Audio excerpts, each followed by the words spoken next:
Hello, hello guys! So, dito na ay papakita natin yung pinsala ng Bagyong Karina pinsala today. Makikita nyo, grabe, nagpatakan din sa mga akasya. Nagpatakan ng mga damo-damo or kanyang sanga. Nagpatakan dito sa akasya. Pagpasensyahan nyo na lang yung malakas na hangin. Grabe, baka mapatakan tayo dyan ng akasya.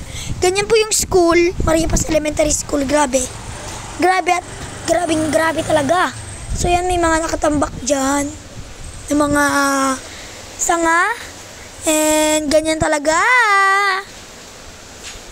So yan talaga yung aso nandyan.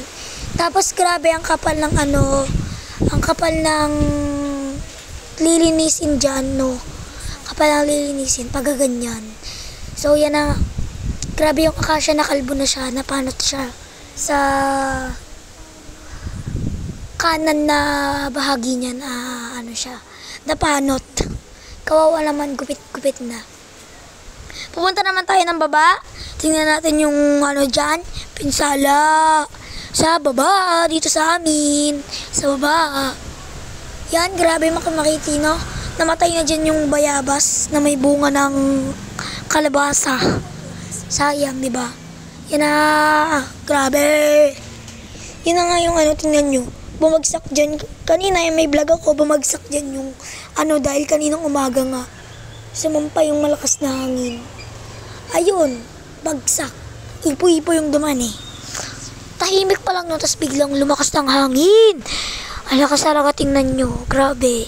Grabe yung pinsala, ang daming lilinisin dyan. Napakadaming lilinisin.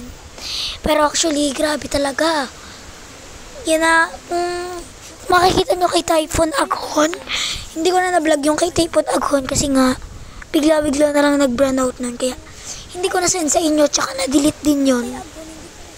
Kaya hindi ko na-send sa inyo yung kay Typhoon Aghon. Pero grabe, isang bagsak saging lang. Diyan naman ang kapal ng saging.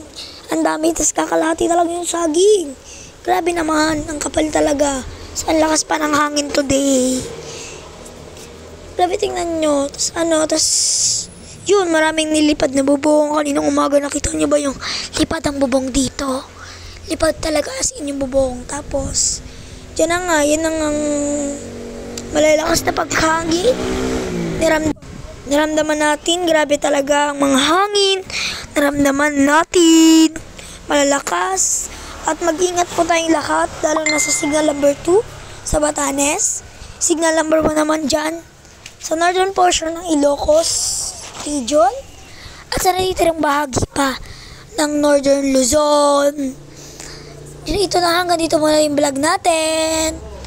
And bye guys! God bless sa inyo lahat. Mag-ingat po tayo sa mga anumang paparating na mga dilubyo sa ating bahay. Bye! Ingat po talaga sa ating lahat. Ingat, ingat, ingat guys!